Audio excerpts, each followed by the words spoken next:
Another day, another vlog. Thank you Lord for this day. Hi there! Welcome back again to a day in my life. So heto, isang normal na araw na naman para sa ating lahat. So syempre pagkagising natin, kailangan nakasetup na nga yung camera. At syempre, ang una ko nga pinupuntahan pagkagising ko yung kusina para i-check kung nakapagsaing na nga ba sila. Pero go lang namang kendalan kumunta na ako man chismosa, di ba?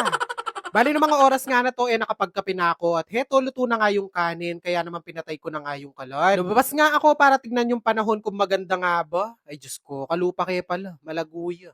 Charis. Konti lang nga yung ulap at sigurado maghapon na namang mainit neto. Araw-araw nga tayo nagigising, aba syempre, araw-araw din naman tayong kumakain, kaya naman araw-araw din tayo magluluto. Kaya kung isang araw wala kayong napanood na vlog ko, ibig sabihin wala akong pambili ng ulam.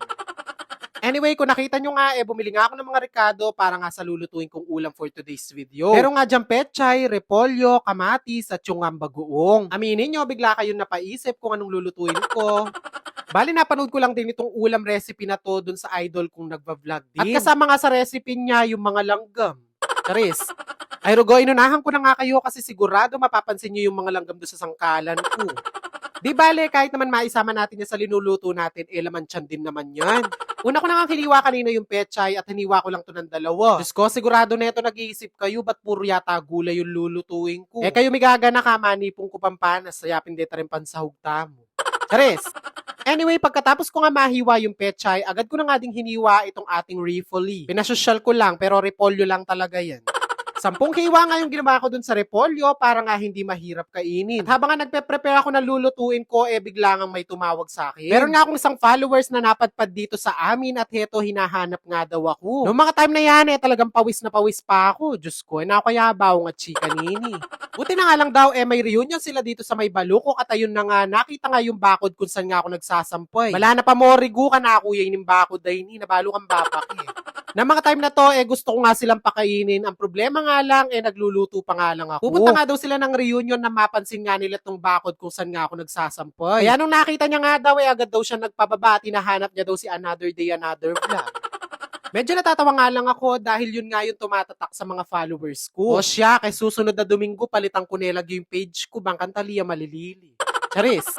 Noong mga oras na yan, hindi niya nga ako mabitawan. Diyos ko, makapaniwala na ako kanang kalagukan personal. Char! Nakakatuwa at nakakataba ng puso dahil sa mga simpleng contents ko, maraming nakakakilala sa akin. Kaya nga sabi ko sa inyo, hanggat kaya kong gumawa ng content, gagawa po tayo. Basta tuloy ang suporta. Namit niya nga din dito yung nanay ko at hindi ko alam kung ano minarites niya. Charis!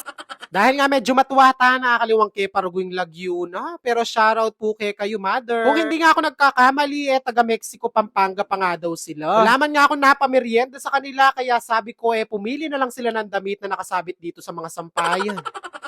Ay Rugo, wag na po kayong maselan, slightly used lang yung mga yun. Charis, nagpaalam na nga sila kay nanay at heto, hawak-hawak pa nga yung kamay ko. Diyos ko, tukoy na ako kay reunion nga na. Ay Rugo, kilala niyo yung atsinyo, kung bagong ligo lang ako ng mga oras na yun, talaga sasama ako, ba? Pagkain yun. Nang makalis nga sila at nakapagpaalam, agad na nga akong dumiretso dito sa kusina para ituloy nga yung niluluto kong ulam. Hindi pa nga ako nakapaghiwa ng mga gagamitin ko sa paggisa, kaya naman agad na akong kumuha ng sibuyas. Agad ko na nga itong binalatahan kasi magtatanghalian na, wala pa akong nailuluto. Ay Rugo, masakit na. Pota din tanging oras, ala akong ipakankaring amo ko. Charis. Dito nga sa lulutuin nating ulam, gagamit din pala ako ng luya. Kaya naman ayan, kumuha na ako ng 2 piraso at pinaghihiwa ko na rin. Marami-rami nga itong luyang gagamitin natin para mas masarap. Gagamit nga din pala tayo dito ng bawang. Dinagdagan ko na nga itong kinuha ko dahil nga magigisa si mother mamaya ng bagoong. Bumili nga kasi ako ng halagang 100 pisong bagoong para nga maigisa. Kasi pag wala kaming ulam, inuulam ko talaga yun. Pero dapat natin yung pork chop. Charis. Maraming kamatis nga yung gagamitin natin dito sa lulutuin natin. Kaya bumili ko ng 1 kilo at yung kalahati nga heto hiniwa ko. No? Nang matapos ko nga mai-prepare lahat ng gagamitin ko sa paggisa, heto hinugasan ko na nga din itong mga manok. Dinagdagan ko na nga itong manok na binili ko para nga hanggang mamayang hapunan, meron kaming ulam. Hinugasan ko nga lang to na mabuti at heto nilagay ko na nga dito sa palanggana at mamaya ilalagay ko din sa strainer para nga matiktik ng husto. Inayos ko na nga pala dito sa lababo lahat ng gagamitin ko para nga mamaya dare-diretso na ako pag nagluluto. Ay Rugo, balo yun na ako man mapangalingwang ko. Potating kulang kay ingredient, ibasyo ko. Charis.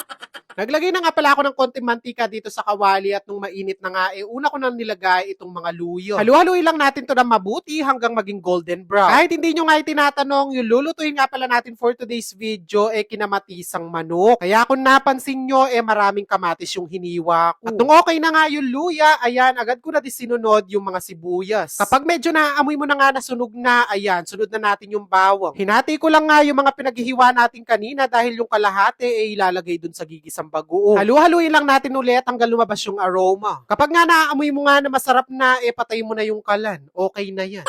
Charis. At syempre, dahil nga kinamatisan yung niluluto natin, sunod ko na nga inalagay itong mga kamatis. Actually, this is my first time na itatry ko talaga itong lutong ulam na to. Kung napapanood nyo nga si Kamangyan Vlog, lagi niya nga niluluto itong ulam na to, kaya na-curious ako kung ano nga ba laso. Pero pasensya na rin, dahil nga dun sa mga ingredients niya, meron akong mga hindi nilagay. O diba, manggagaya na lang, hindi parugo kumpleto.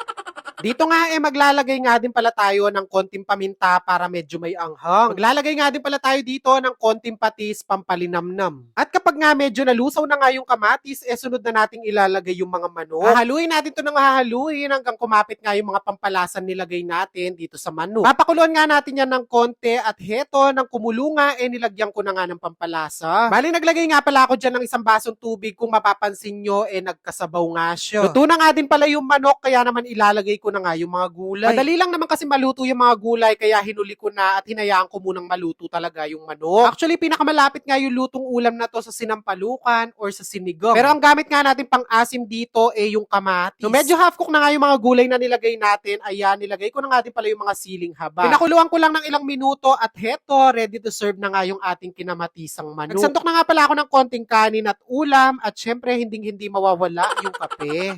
At syempre, unang subo nga, thank you Lord agad. Medyo nahihirapan nga ako sa pagkain, kaya naman ayan, may gamat nerogoy nga chi. Grabe, kahit first time ko nga niluto to, napakasarap din pala ng kinamatisang manok. Yung asim niya nga, very natural lang. Kaya naman kung bigla ka nag-crave ng gantong ulam, Diyos ko, try mo na, masarap, promise. O siya, kakain na muna ako. That's it muna for today's video. Thank you for watching. And again, don't forget to like, follow, and share for more. See you again on my next vlog. God bless everyone. Bye!